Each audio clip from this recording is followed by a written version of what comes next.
এর মধ্যে তোমাদের রাস্তার জন্য কিছু খাবার রয়েছে, কোথায় কি পাওয়া যাবে তার তো কোনো ঠিক ঠিকানা থাকবে না। না না কল্যাণী, এসবের কোনো প্রয়োজন নেই, আমরা ঠিক কোনো না কোনো একটা ব্যবস্থা করে নিতে পারবো। তাও তুমি এগুলো রাখো দিদি। হ্যাঁ বৌঠান রাখো এটা। সত্যি তোমরা এসে আমাকে একটু নিশ্চিন্ত করলে, অন্তত মায়ের নিত্য পুজোটা তো হবে। বৌঠান, বৌঠান। হ্যাঁ ভজয় দাদা, হ্যাঁ বলুন। ও বাবা, তোমরা এসে গেছো? আচ্ছা, বলছি একটা নৌকো পাওয়া গেছে। হ্যাঁ, সেই নৌকো করে আমরা মুর্শিদাবাদ যাব, আর মুর্শিদাবাদ থেকে বাকি পথ পায়ে হেঁটে নলহাটি। কেমন? হ্যাঁ ভজয় দাদা, আমি প্রস্তুত। হ্যাঁ চলো। মা, মা গো, চলো চলো।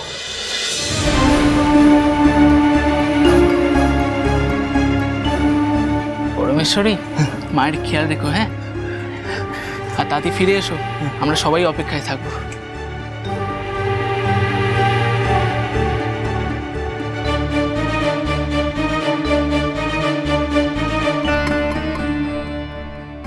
বৌঠান চলো চলো, তাড়াতাড়ি চলো। চলুন, সাবধানে থেকো কেমন? হ্যাঁ চলো। শিগো, জয় মা।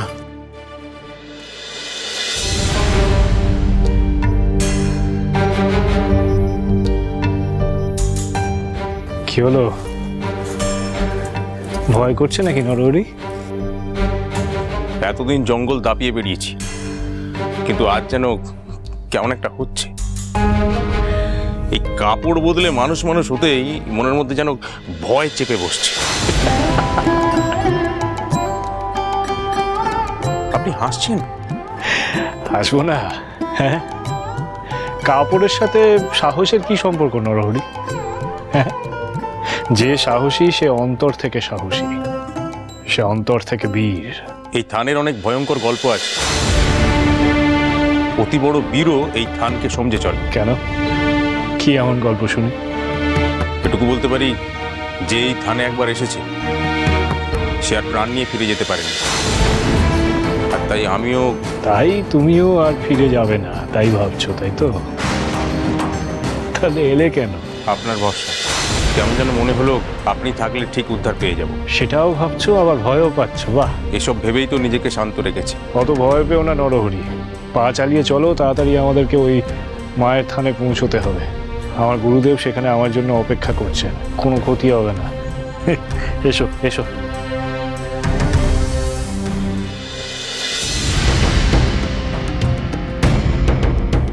এই যে, এই সেই জায়গা। ওই তো, ওই তো আমার গুরুদেব, উনি বসে সাধনা করছেন। গুরুদেব, আমি জানতাম গুরুদেব যে এখানে এলে আপনার দেখা পাবো আমি। গুরুদেব, আমি এসেছি গুরুদেব, আপনার কথা মতন আমি এসেছি। তুই আমার সাধনা ভঙ্গ করিস?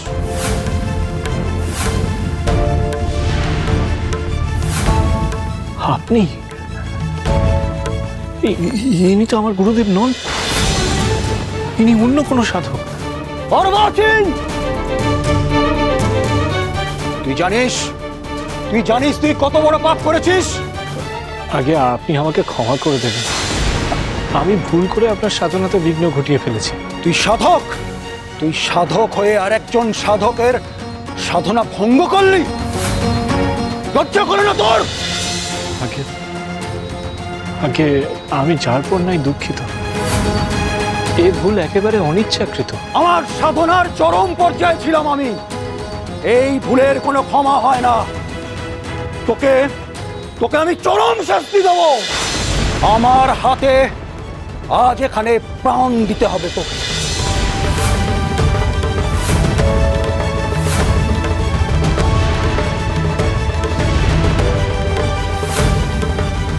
রামপ্রসাদ, তোর সামনে এক বড় বিপদ আসতে চলেছে, কিন্তু আমি তোকে রক্ষা করব কি করে বাবা? এই সাধক যে তোরই মতন আমার এক ভক্ত, ওর সাধনায় বিঘ্ন ঘটিয়ে তুই ওকে রুষ্ট করেছিস, এর প্রতিকার তোকেই বের করতে হবে। ওনাকে ওনাকে ক্ষমা করে দিন। সুদূর কুমারহট্ট থেকে উনি এসেছেন ওনার গুরুদেবের খোঁজ করতে।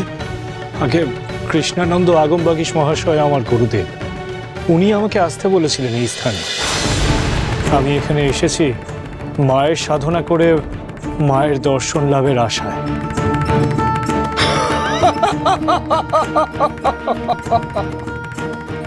তুই করবি মায়ের সাধনা? জানিস জানিস মায়ের সাধনা করতে গেলে কত ত্যাগ, কত কঠিন পরিশ্রম করতে হয়। নিজের ঘর, নিজের পরিবার, এমনকি সন্তানকে জলাঞ্জলি দিয়ে দিতে হয়। পারবি? পারবি যে সেসব করতে পারবি?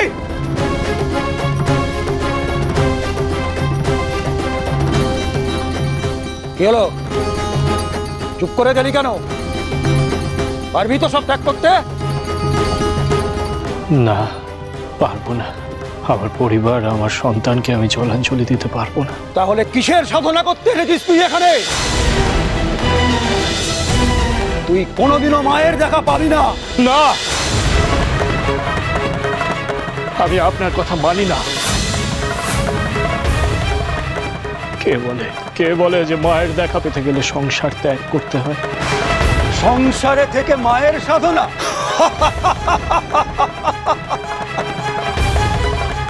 সংসারে থেকেও মাকে লাভ করা যায়।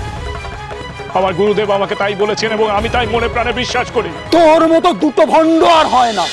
কেন কেন ভণ্ড আমি? অত কথা নিষ্প্রয়োজন। তুই যে অন্যায় করেছিস তার শাস্তি তোকে পেতেই হবে। মায়ের থানে, আজ মায়ের থানে তোর রক্ত দিয়ে পুজো করব আমি।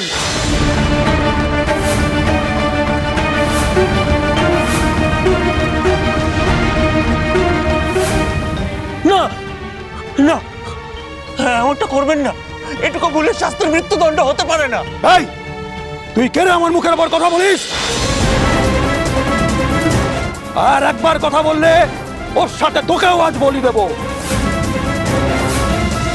মায়ের সামনে, মায়ের চরণে আজ জোড়া বলি হবে, জোড়া বলি।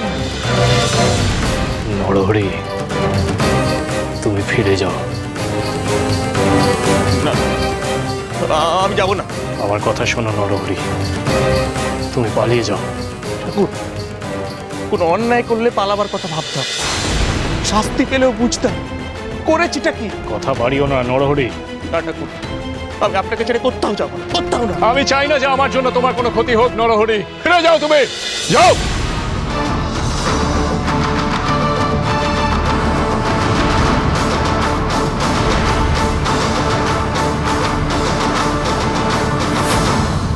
বৌঠান, আমাদের আগে নলহাটি পৌঁছাতে হবে।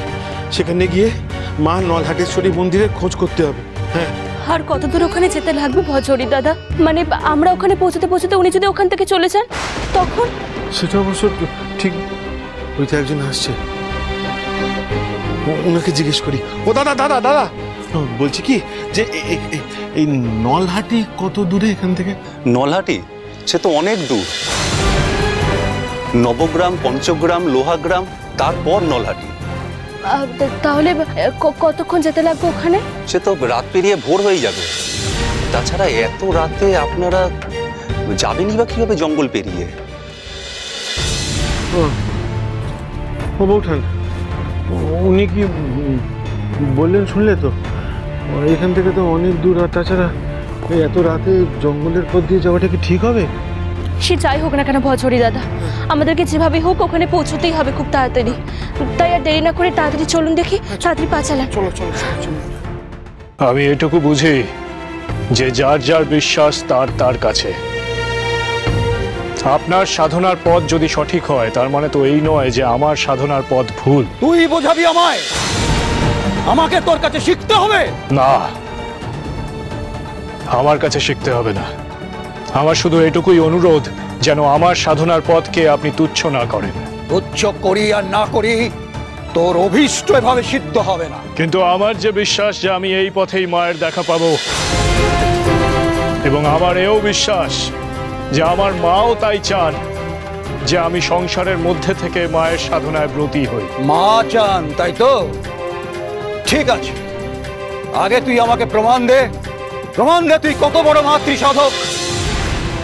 যদি না পারিস তাহলে আমার হাতে তোর মৃত্যু অনিবার্য। বেশ, কি প্রমাণ আমাকে দিতে হবে বলুন, আমি পরীক্ষা দিতে রাজি।